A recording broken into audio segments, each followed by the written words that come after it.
чрез публикуването на процедурите в профилите на купувача на интернет страницата на възложителя, това също една мярка, която всъщност ще донесе повече, както вече споменахме, публичност и всъщност ще проработи ли това и дали е добро като похват и въобще като възможност? Вероятно е добро, тъй като осигурява пак отново публичност, но тук слагаме, отваряме една голяма скоба, защото не е ясно защо законодателят е предвидил част от измененията да влезат на 1 юли, а самия профил на купувача да влезе от 1 октомври в сила. Защото те са свързани нещата. Идеята е да се осигури повече прозрачност и включително и това задължение за публикуване в средствата за масова комуникация, за публикуване на съобщения.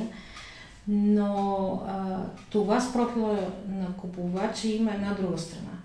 Там възложителите ще трябва да си назначат специален служител, който да се занимава и може би двама.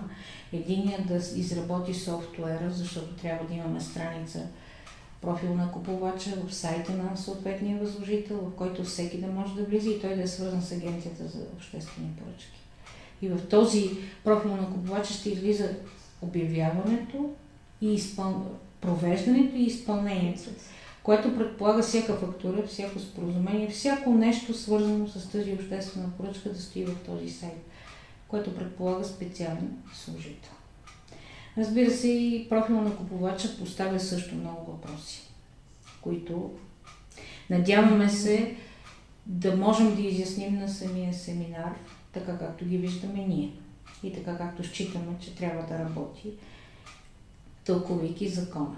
Защото практика няма. Това трябва да е ясно. За момента практика няма.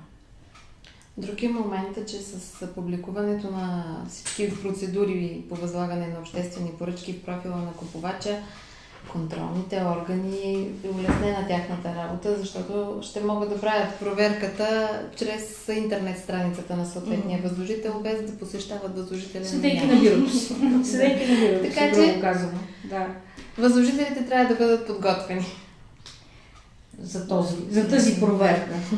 Макар че Сметната палата няма да може да санкционира вече във връзка с провеждането на тези обществени поръчки, ако констатира нарушение.